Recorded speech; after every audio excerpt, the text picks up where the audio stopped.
Imagine standing at the edge of a vast cliff, looking out over the horizon.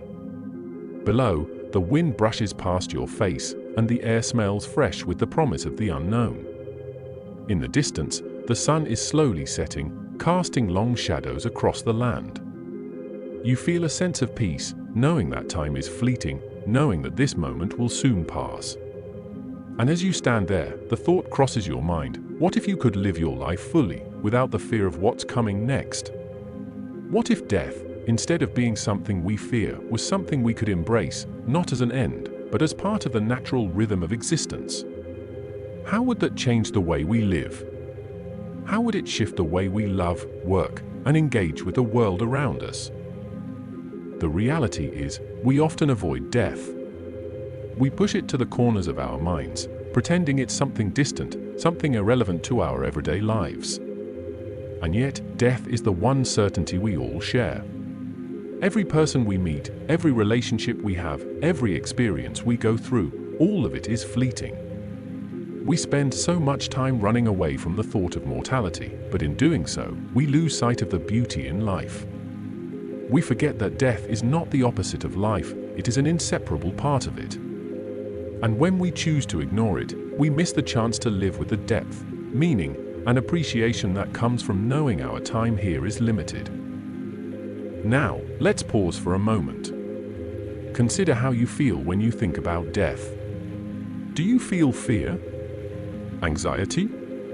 Or perhaps, like most people, you simply try to avoid the thought altogether? This is not a coincidence. The avoidance of death is deeply embedded in our culture, our psychology, and even in our daily interactions. From the moment we are born, we are taught to fear death, to see it as something unnatural, something to be feared and delayed at all costs. We seek ways to distract ourselves from it, using technology, entertainment, and achievements to fill the void that exists when we are faced with the reality of our mortality. But what if this avoidance is causing more harm than good? What if, in denying death, we are also denying life? The truth is, the fear of death often leads to a profound sense of anxiety and existential dread. Psychologists have long studied the fear of death and found that it lies at the core of much of our anxiety. This fear shapes our behaviors in ways we don't always recognize. We strive for achievements, we seek fame and wealth, and we try to make ourselves immortals in the eyes of others, all in an attempt to avoid confronting the inevitable. Yet, in doing so, we fail to truly live. We get caught up in a cycle of distraction and avoidance, and in the process, we miss out on the richness of life itself. Now, think back to the cliff you imagined standing on earlier. What would happen if you let go of the fear, if you acknowledged that this moment is fleeting and precious, and you allowed yourself to live it fully? What if you accepted death as part of your story, as something that shapes the very way you live, rather than something to be feared or ignored? How would that change the way you live your days? Would you be more present? More intentional with the people you love? More focused on what truly matters? This is where the concept of Memento Mori comes into play. The ancient practice of remembering death was not meant to make people despair, but rather to inspire them to live fully. The Stoics, for example, saw death as a reminder to embrace life with vigor and purpose. They understood that life is precious precisely because it is limited. Each moment is an opportunity to live in alignment with our values, to pursue our passions, and to connect deeply with others. By keeping death in mind, we don't live in fear, but in awareness, aware of the fleeting nature of time, and inspired to make the most of the time we have. Let's take a moment to think about the things that often occupy our minds: worries, regrets, future anxieties. So much of our mental energy is consumed by these things, and yet none of it is guaranteed. The future, the past, they're all unknowns.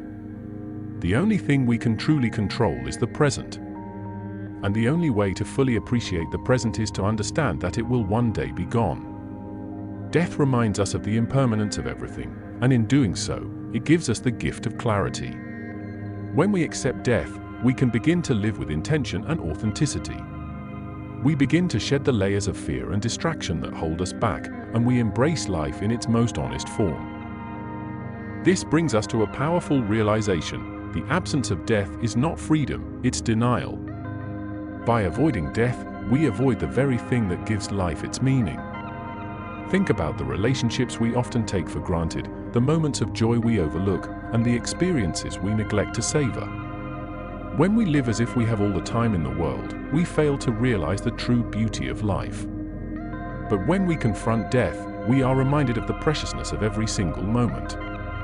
We start to live with purpose, appreciating the here and now, rather than constantly striving for something more, something beyond our reach.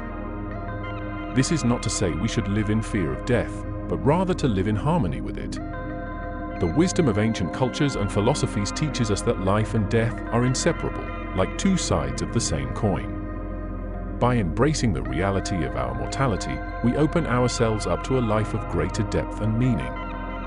We learn to prioritize what truly matters, to focus on the relationships that enrich our lives, and to let go of the things that don't. The fear of death, when faced head-on, transforms into the power to live more fully. So, how do we begin this journey?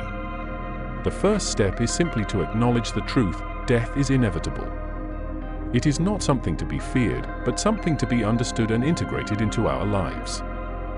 When we do this, we can begin to live with greater clarity and presence. We can start each day with a sense of gratitude for the time we have, knowing that it is limited. We can cherish the people around us, not as possessions, but as fellow travelers on this journey of life. And we can let go of the things that hold us back, knowing that in the end, it is the relationships we build, the experiences we have, and the love we share that will define our lives.